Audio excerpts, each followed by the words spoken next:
The sense of I am.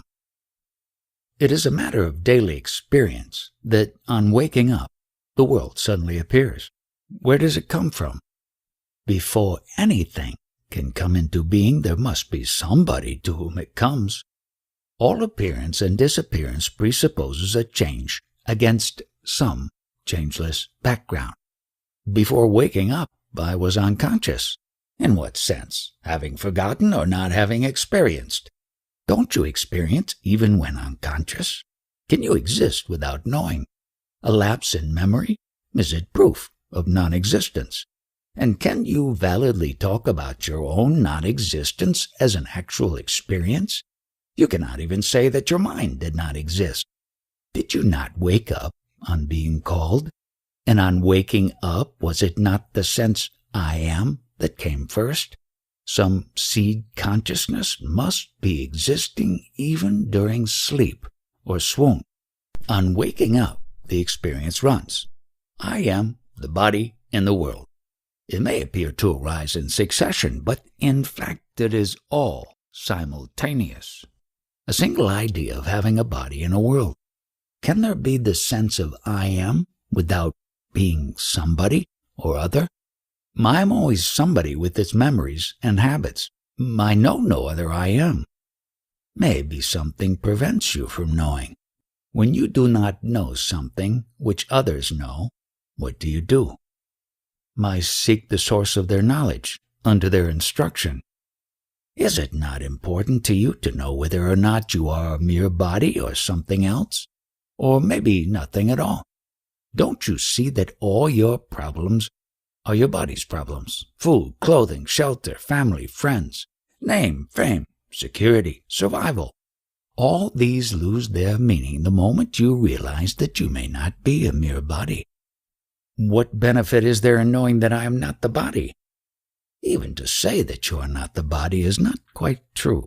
In fact, you are all the bodies, hearts and minds, and much more. Go deep into the sense of I am, and you will find. How do you find a thing you have mislaid or forgotten? You keep it in your mind until you recall it. The sense of being, of I am, is the first to emerge. Ask yourself whence it comes, or just watch it quietly.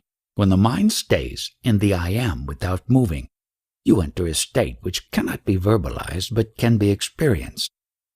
All you need do is try and try again. After all, the sense I am is always with you, only you have attached all kinds of things to it, body, feelings, thoughts, ideas, possessions, etc. All these self-identifications are misleading. Because of them, you take yourself to be what you are not. Then what am I? It is enough to know what you are not. You need not know what you are, for as long as knowledge means description in terms of what is already known, perceptual or conceptual, there can be no such thing as self-knowledge. For what you are cannot be described, except as total negation. All you can say is, I am not this, I am not that. You cannot meaningfully say, this is what I am. It just makes no sense.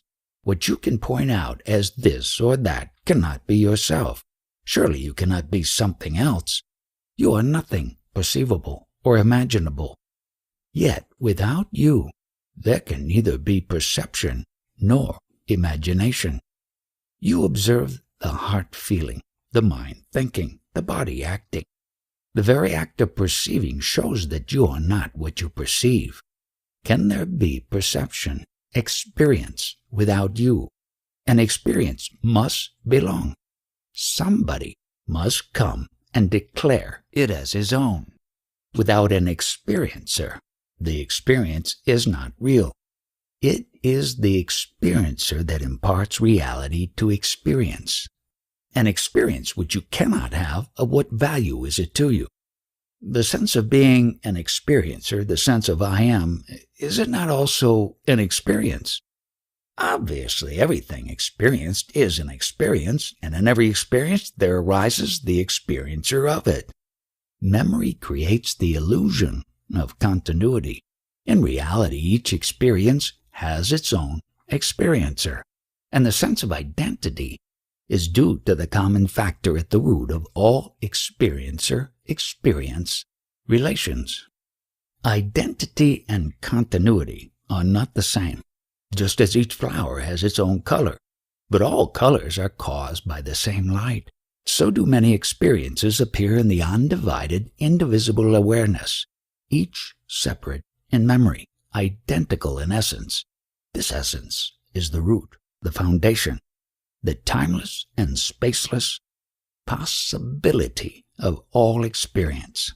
How do I get at it? You need not get at it, for you are it. It will get at you, if you give it the chance. Let go your attachment to the unreal, and the real will swiftly and smoothly step into its own. Stop imagining yourself being or doing this or that, and the realization that you are the source and heart of all will dawn upon you.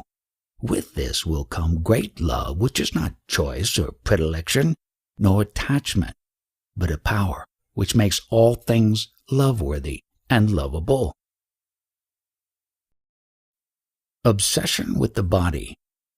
Maharaj, you are sitting in front of me and I am here at your feet. What is the basic difference between us? There is no basic difference.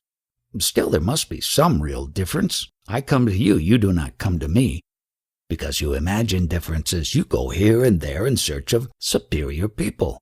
You too are a superior person. You claim to know the real, while I do not. Did I ever tell you that you do not know, and therefore you are inferior?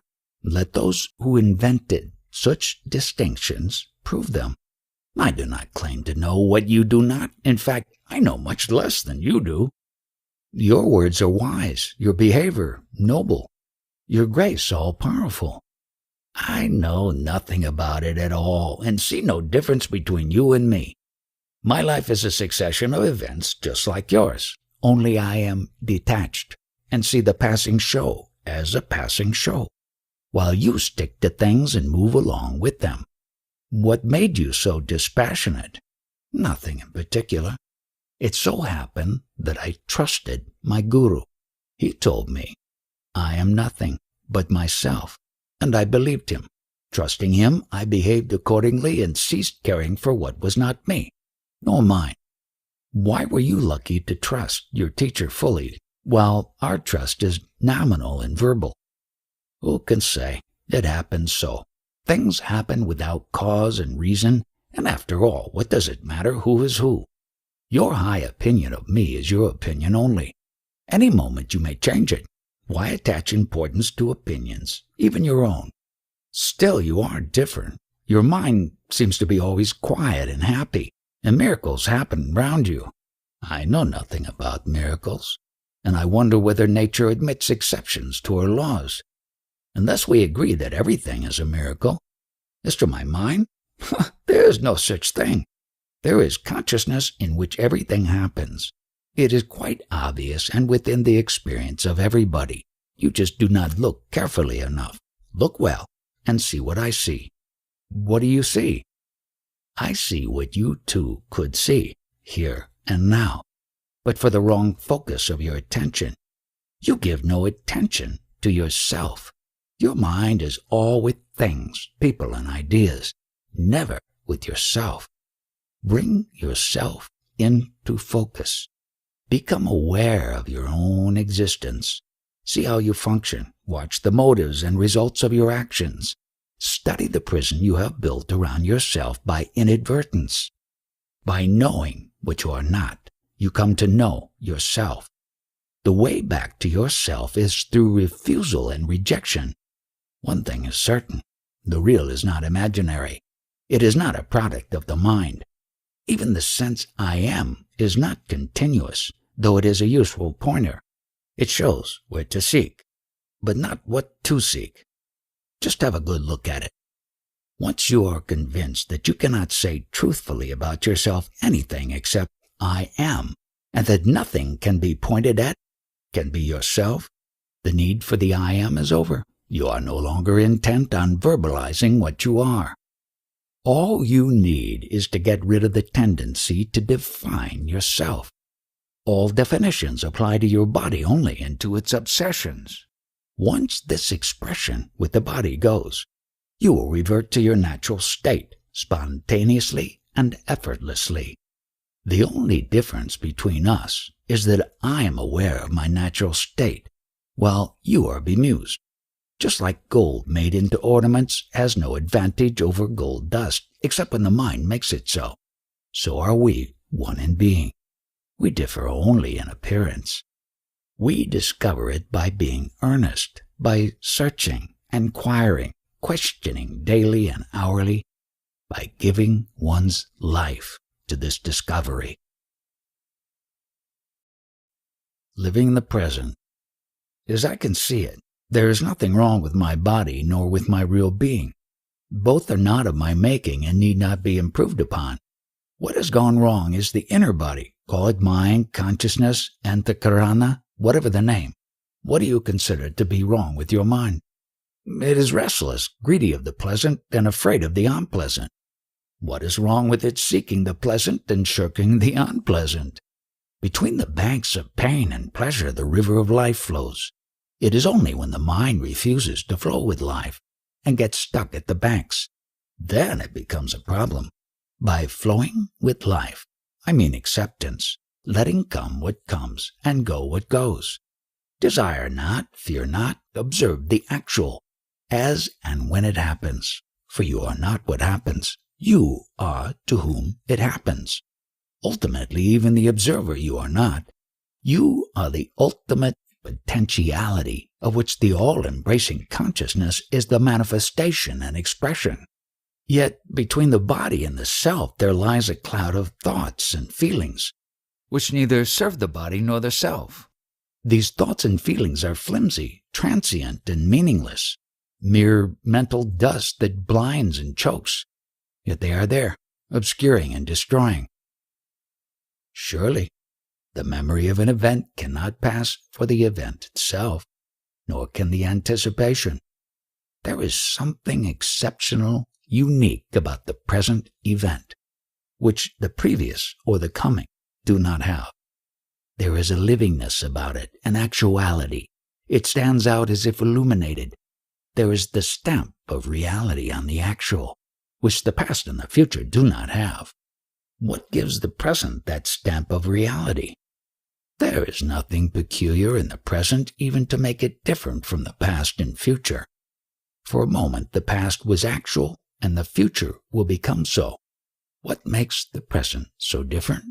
Obviously my presence. I am real, for I am always now in the present, and what is with me now shares in my reality.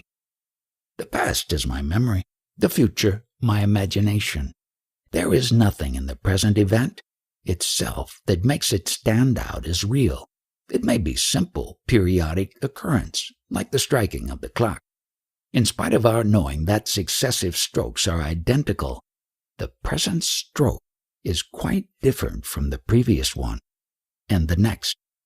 As remembered or expected, a thing focused in the now is with me, for I am ever present.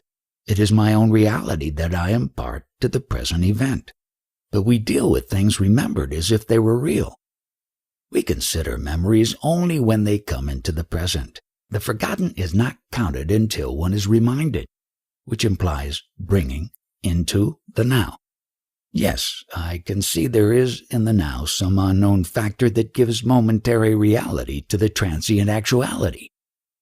You need not say it is unknown, for you see it in constant operation. Since you were born, has it ever changed?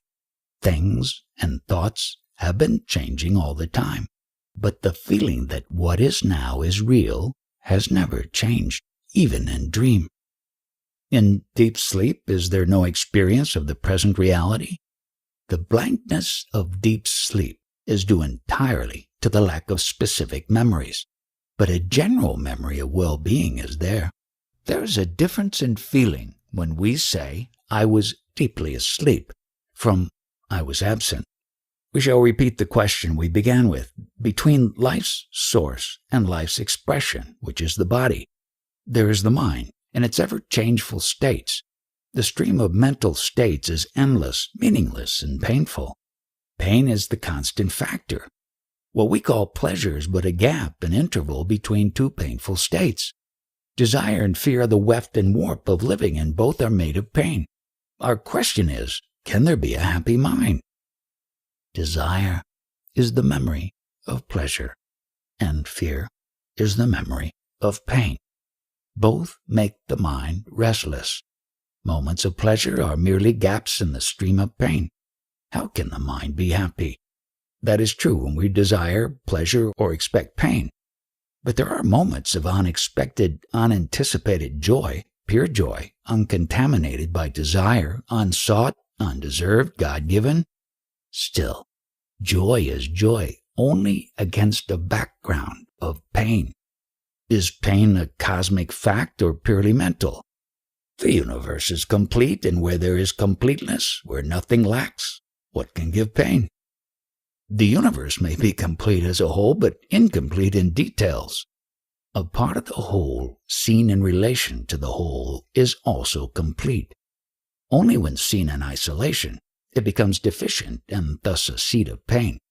What makes for isolation? Limitations of the mind, of course. The mind cannot see the whole for the part. Good enough. The mind, by its very nature, divides and opposes. Can there be some other mind which unites and harmonizes, which sees the whole in the part and the part as totally related to the whole? The other mind, where to look for it? In the going beyond the limiting, dividing, and opposing mind. In ending the mental process as we know it. When this comes to an end, that mind is born. In that mind, the problem of joy and sorrow exists no longer. Not as we know them, as desirable or repugnant. It becomes rather a question of love-seeking expression and meeting with obstacles. The inclusive mind is love in action, battling against circumstances, initially frustrated, ultimately victorious. Between the spirit and the body, is it love that provides the bridge? What else? Mind creates the abyss. The heart crosses it. Real world is beyond the mind.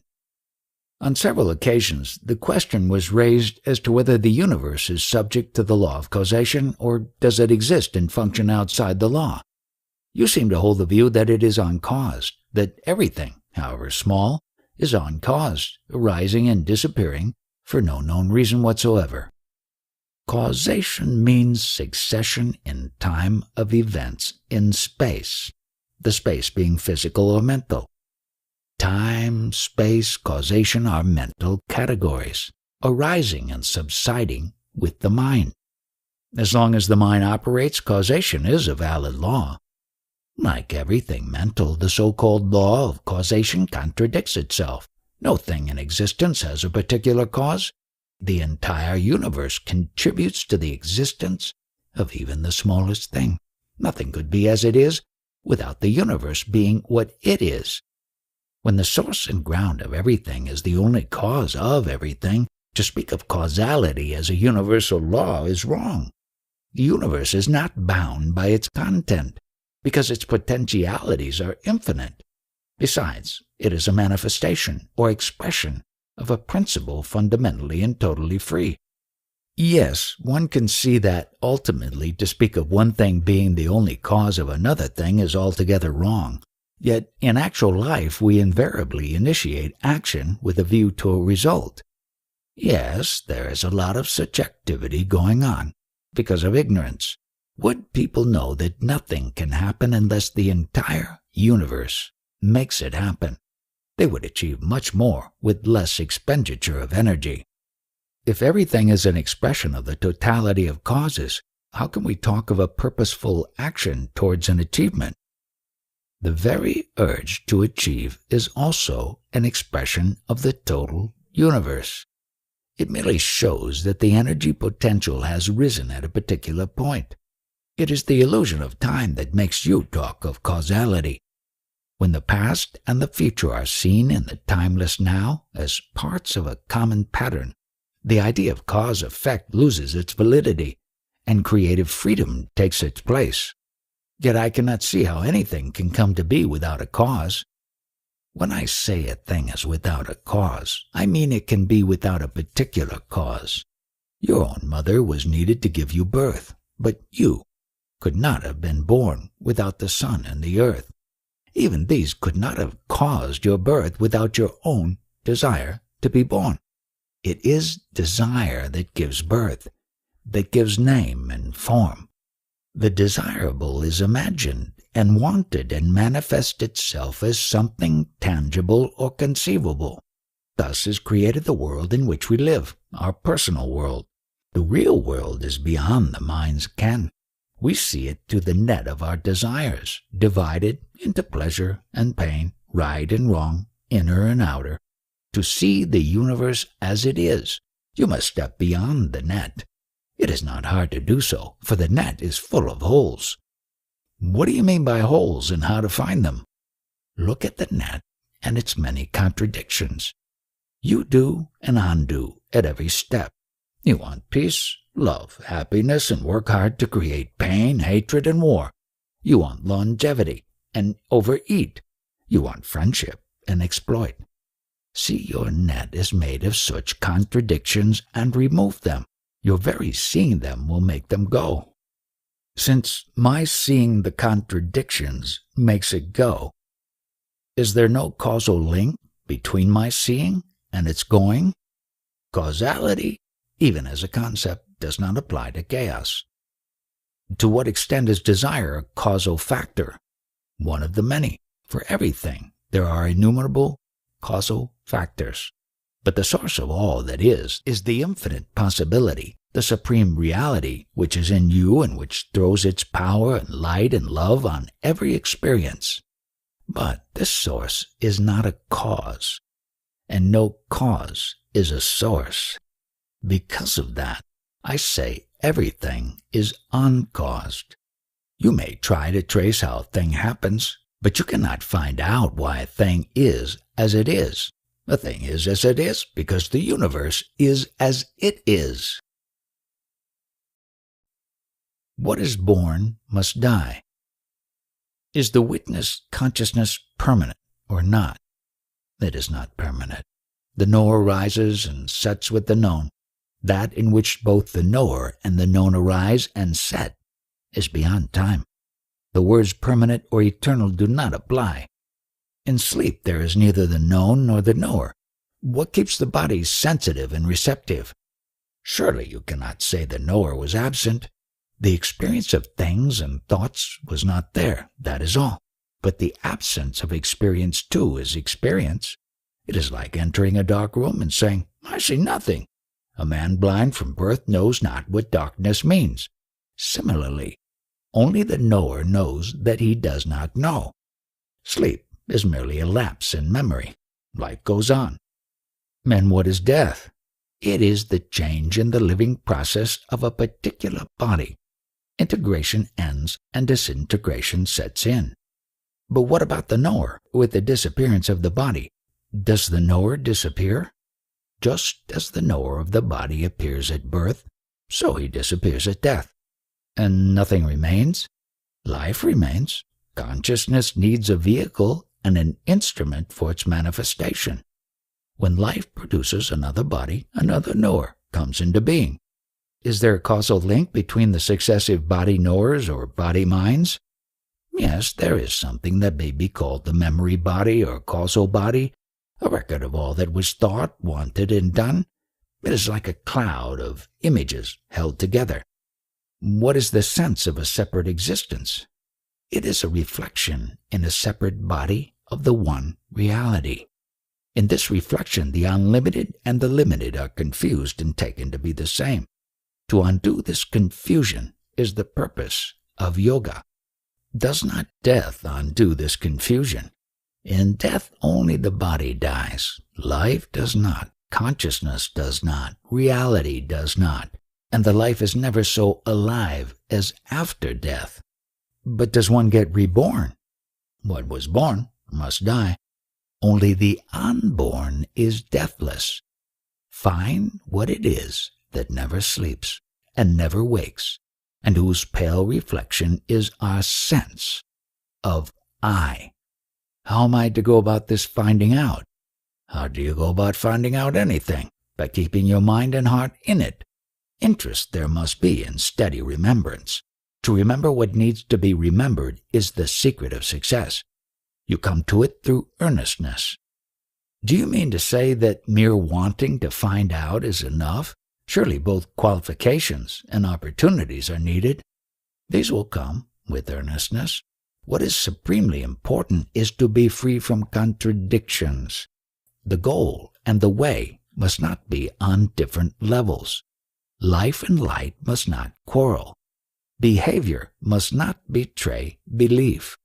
Call it honesty, integrity, wholeness. You must not go back, undo, uproot, abandon the conquered ground. Tenacity of purpose and honesty in pursuit will bring you to your goal. Tenacity and honesty are endowments, surely. Not a trace of them I have. All will come as you go on. Take the first step first. All blessings come from within. Turn within. I am. You know. Be with it all the time you can spare, until you revert to it spontaneously. There is no simpler and easier way. Meditation. All teachers advise to meditate. What is the purpose of meditation? We know the outer world of sensations and actions, but of our inner world of thoughts and feelings, we know very little. The primary purpose of meditation is to become conscious of and familiar with our inner life. The ultimate purpose is to reach the source of life and consciousness. Incidentally, practice of meditation affects deeply our character. We are slaves to what we do not know. Of what we know, we are masters.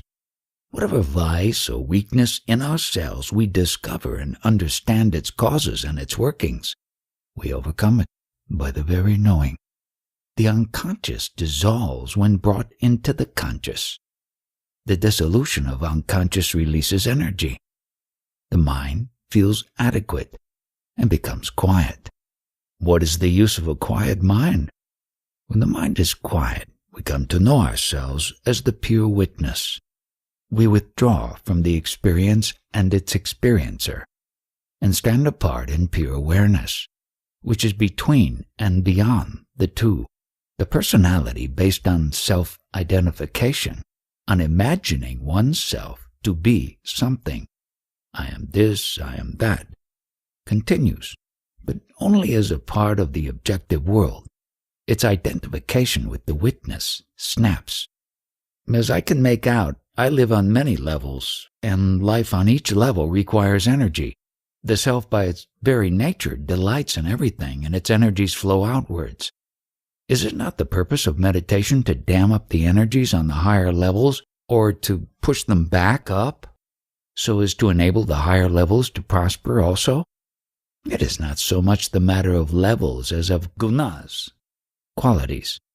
Meditation is a sattvic activity and aims at complete elimination of tamas, inertia, and rajas, motivity. Pure sattva, harmony, is perfect freedom from sloth and restlessness. How to strengthen and purify the sattva? The sattva is pure and strong always. It is like the sun. It may seem obscured by clouds and dust, but only from the point of view of the perceiver. Deal with the causes of obscuration, not with the sun. What is the use of sattva? What is the use of truth, goodness, harmony, beauty? They are their own goal. They manifest spontaneously and effortlessly when things are left to themselves, are not interfered with, not shunned or wanted or conceptualized, but just experienced in full awareness. Such awareness itself is sattva. It does not make use of things and people. It fulfills them. Since I cannot improve sattva, am I to deal with tamas and rajas only? How can I deal with them? By watching their influence in you and on you. Be aware of them in operation. Watch their expressions in your thoughts, words, and deeds. and gradually their grip on you will lessen, and the clear light of sattva will emerge. It is neither difficult nor a protracted process. Earnestness is the only condition of success. The mind. There are very interesting books written by apparently very competent people in which the illusoriness of the world is denied, though not its transitoriness. According to them, there exists a hierarchy of beings, from the lowest to the highest. On each level, the complexity of the organism enables and reflects the depth, breadth, and intensity of consciousness without any visible or knowable culmination. One law supreme rules throughout. Evolution of forms for the growth and enrichment of consciousness and manifestation of its infinite potentialities. This may or may not be so. Even if it is only so from the mind's point of view. But in fact, the entire universe exists only in consciousness, while I have my stand in the absolute. In pure being, consciousness arises. In consciousness, the world appears and disappears. All there is me. All there is mine. Before all beginnings, after all endings, I am. All has its being in me, in the I am, that shines in every living being. Even not being is unthinkable without me. Whatever happens, I must be there to witness it. Why do you deny being to the world? I do not negate the world. I see it as appearing in consciousness, which is the totality of the known in the immensity of the unknown. What begins and ends is mere appearance. The world can be said to appear, but not to be. The appearance may last very long on some scale of time, and very short on another, but ultimately it comes to the same. Whatever is time-bound is momentary and has no reality. Surely you see the actual world as it surrounds you. You seem to behave quite normally. That is how it appears to you. What, in your case, occupies the entire field of consciousness is a mere speck in mine. The world lasts but for a moment. It is your memory that makes you think that the world continues. Myself, I don't live by memory. I see the world as it is, a momentary appearance in consciousness. In your consciousness, all idea of me and mine, even of I am, is in consciousness. Is then your absolute being unconsciousness? The idea of unconsciousness exists in consciousness only. Then how do you know you are in the supreme state? Because I am in it. It is the only natural state. Can you describe it? Only by negation, as uncaused, independent, unrelated, undivided, uncomposed, unshakable, unquestionable, unreachable by effort. Every positive definition is from memory, and therefore inapplicable. And yet my state is supremely actual, therefore possible, realizable, attainable. Are you not immersed timelessly in abstraction? Abstraction is mental and verbal and disappears in sleep or swoon. It reappears in time. I am in my own state, swarupa, timelessly in the now. Past and future are in mind only. I am now. The world too is now. Which world? The world around us. It is your world you have in mind, not mine. What do you know of me, when even my talk with you is in your world only? You have no reason to believe that my world is identical with yours. My world is real, true, as it is perceived, while yours appears and disappears according to the state of your mind. Your world is something alien, and you are afraid of it. My world is myself. I am at home. If you are the world, how can you be conscious of it? Is not the subject of consciousness different from its object? Consciousness and the world appear and disappear together. Hence they are two aspects of the same state. In sleep, am I not, and the world continues? How do you know? On waking up, I come to know. My memory tells me. Memory is in the mind. The mind continues in sleep. It is partly in abeyance, but its world picture is not affected. As long as the mind is there, your body and your world are there. Your world is mind-made, subjective, and closed within the mind, fragmentary, temporary, personal, hanging on the thread of memory. So is yours. Oh, no. I live in a world of realities while yours is of imagination. Your world is personal, private, unshareable, intimately your own. Nobody can enter it, see as you see, hear as you hear, feel your emotions, and think your thoughts. In your world, you are truly alone, enclosed in your ever-changing dream, which you take for life. My world is an open world, common to all, accessible to all. In my world there is community, insight, love, real quality. The individual is the total, the totality in the individual. All are one, and the one is all. Is your world full of things and people as is mine? No, it is full of myself. But do you see and hear as we do? Yes, I appear to hear and see and talk and act, but to me it just happens, as to you digestion or perspiration happens. The body-mind machine looks after it, but leaves me out of it. Just as you do not need to worry about growing hair, so I need not worry about words and actions. They just happen and leave me unconcerned. For in my world nothing ever goes wrong. The self stands beyond mind. As a child, fairly often I experienced states of complete happiness, verging on ecstasy. Later they ceased, but since I came to India they reappeared, particularly after I met you. Yet these states, however wonderful, are not lasting. They come and go, and there is no knowing when they will come back.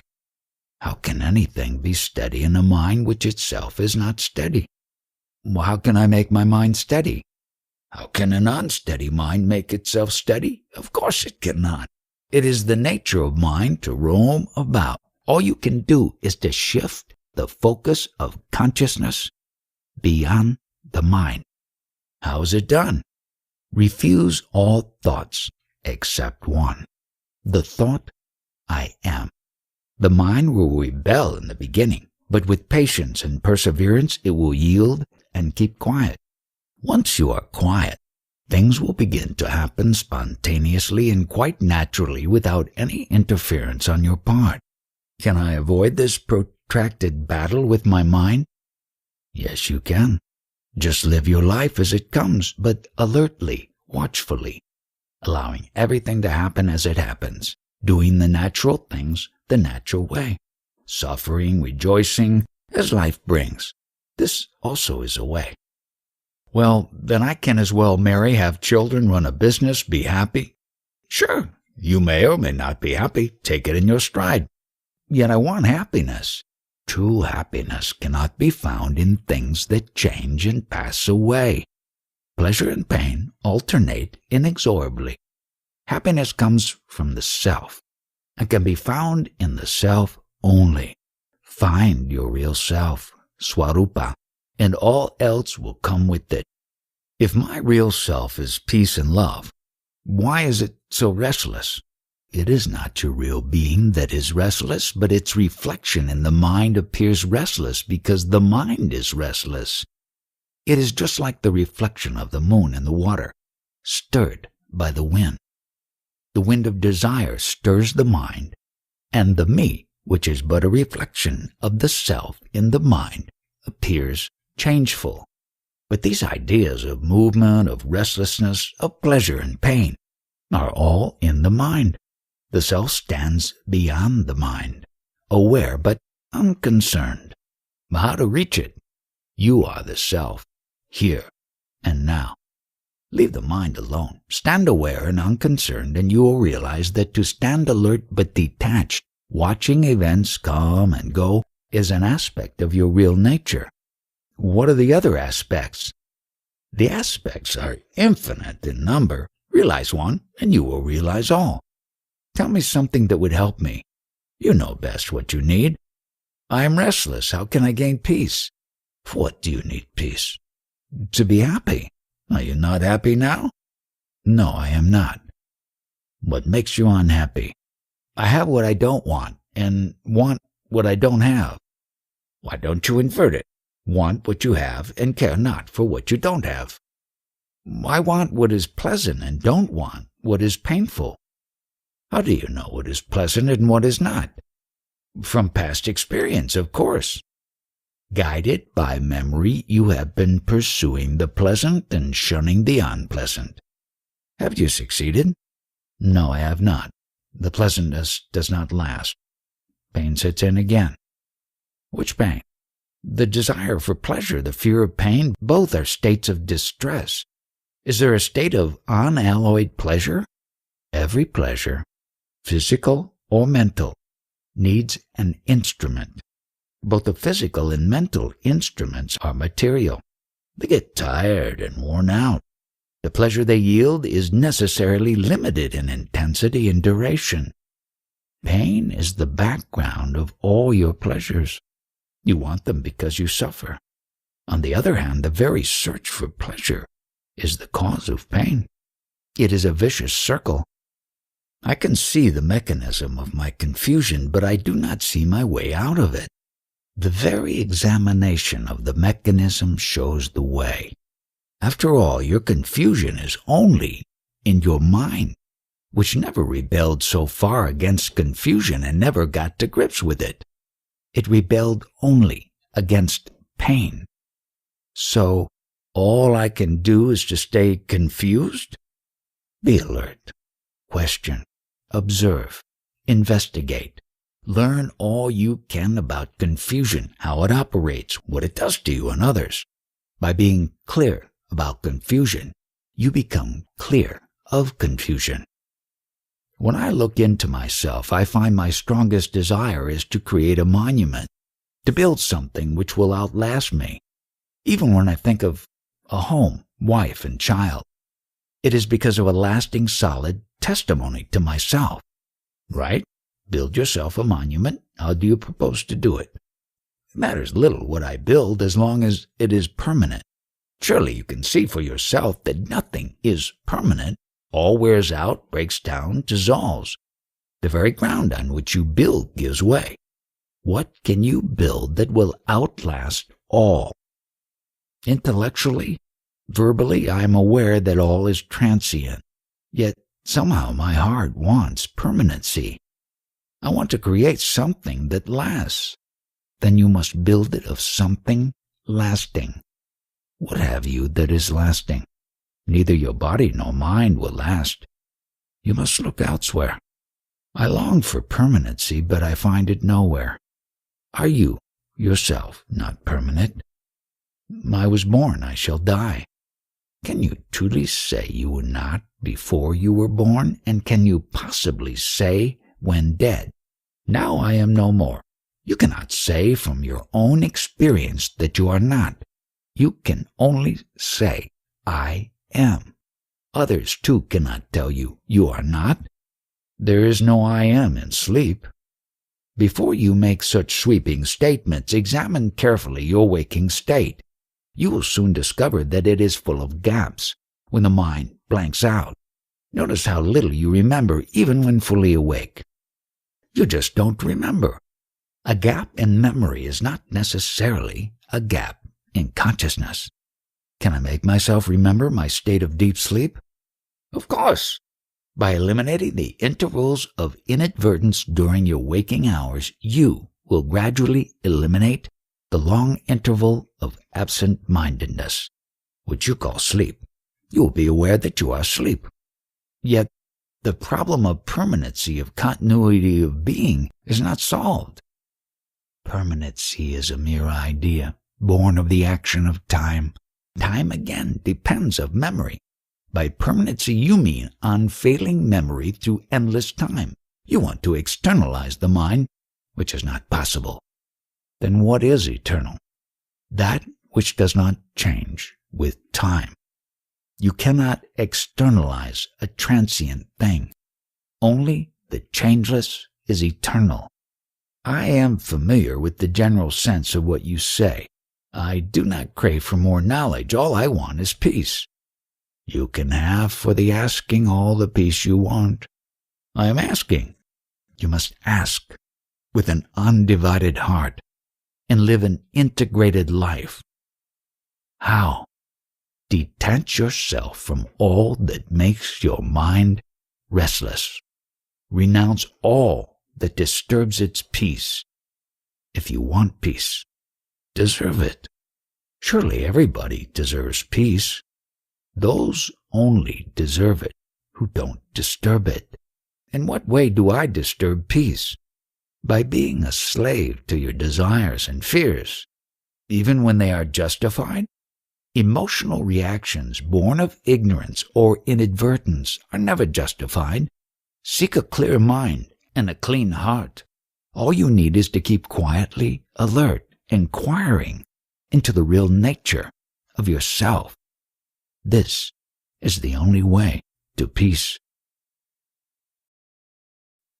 Responses of memory.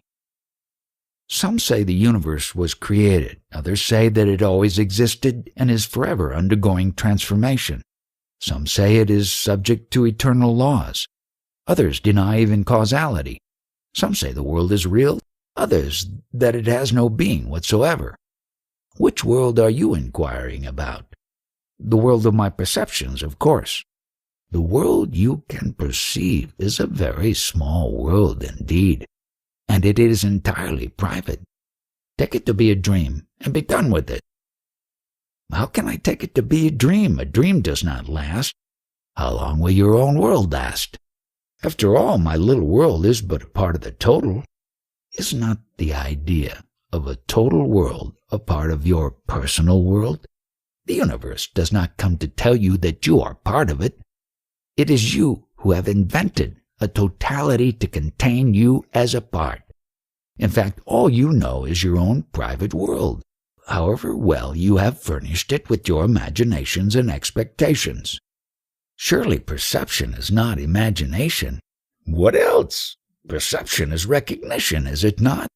Something entirely unfamiliar can be sensed, but cannot be perceived. Perception involves memory. Granted, but memory does not make it illusion. Perception, imagination, expectation, anticipation, illusion are all based on memory. There are hardly any borderlines between them. They just merge into each other. All are responses of memory. Still, memory is there to prove the reality of my world. How much do you remember? Try to write down from memory what you were thinking, saying, and doing on the 30th of the last month. Yes, there is a blank. It is not so bad. You do remember a lot. Unconscious memory makes the world in which you live so familiar. Admitted that the world in which I live is subjective and partial. What about you? In what kind of world do you live? My world is just like yours. I see, I hear, I feel, I think, I speak and act in a world I perceive, just like you. But with you, it is all. With me, it is nothing. Knowing the world to be a part of myself, I pay it no more attention than you pay to the food you have eaten. While being prepared and eaten, the food is separate from you and your mind is on it. Once swallowed, you become totally unconscious of it. I have eaten up the world, and I need not think of it any more. Don't you become completely irresponsible? How could I? How can I hurt something which is one with me? On the contrary, without thinking of the world, whatever I do will be of benefit to it. Just as the body sets itself right unconsciously, so am I ceaselessly active in setting the world right. Nevertheless, you are aware of the immense suffering of the world. Of course I am, much more than you are. Then what do? I look at it through the eyes of God and find that all is well. How can you say that all is well? Look at the wars, the exploitation, the cruel strife between the citizen and the state. All these sufferings are man-made, and it is within man's power to put an end to them. God helps by facing man with the results of his actions and demanding that the balance should be restored. Karma is the law that works for righteousness. It is the healing hand of God. Witnessing. I am full of desires and want them fulfilled. How am I to get what I want? Do you deserve what you desire? In some way or other, you have to work for the fulfillment of your desires. Put in energy and wait for the results. Where am I to get the energy? Desire itself is energy. Then why does not every desire get fulfilled? Maybe it is not strong enough and lasting. Yes, that is my problem. I want things, but I am lazy when it comes to action. When your desire is not clear nor strong, it cannot take shape. Besides, if your desires are personal for your own enjoyment, the energy you give them is necessarily limited. It cannot be more than what you have. Yet often ordinary persons do attain what they desire. After desiring it very much and for a long time, even then their achievements are limited. And what about unselfish desires? When you desire the common good, the whole world desires with you. Make humanity's desire your own and work for it. There you cannot fail. Humanity is God's work, not mine. I am concerned with myself.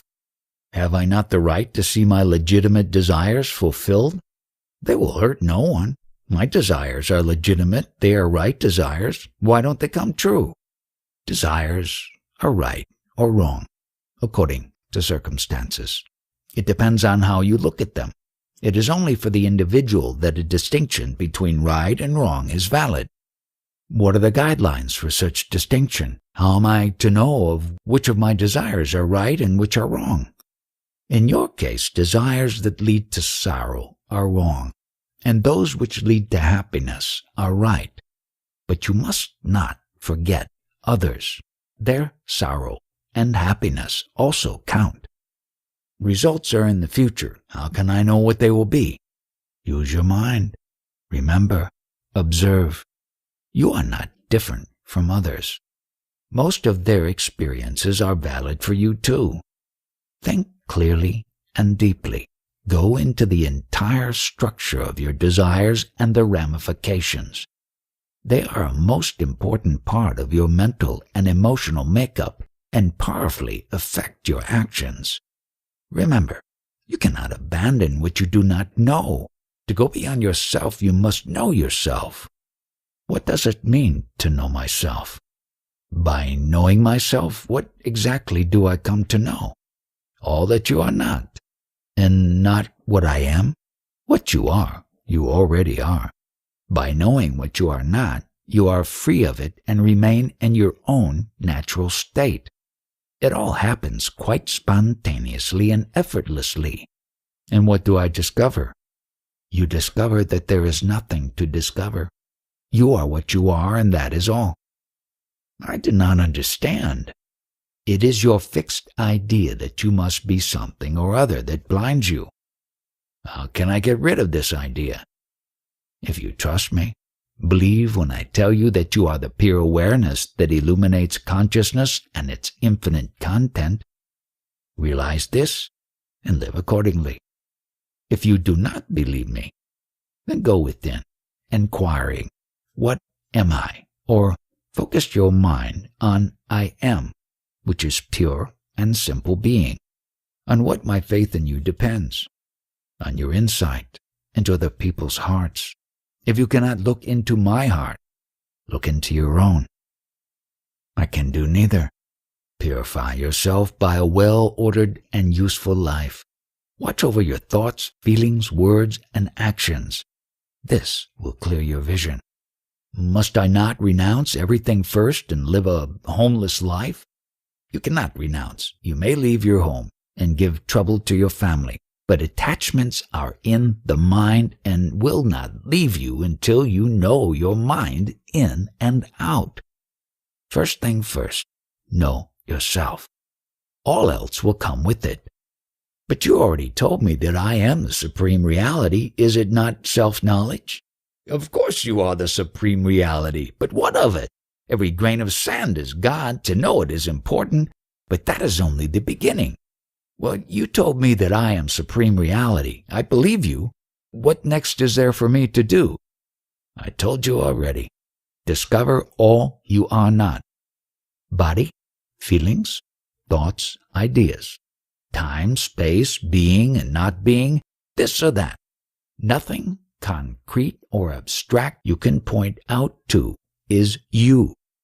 A mere verbal statement will not do.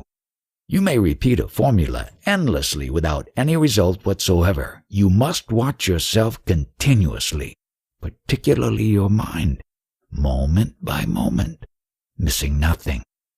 This witnessing is essential for the separation of the self from the not-self. The witnessing, is it not my real nature? For witnessing, there must be something else to witness. We are still in duality. What about witnessing the witness, awareness of awareness? Putting words together will not take you far. Go within and discover what you are not. Nothing else matters.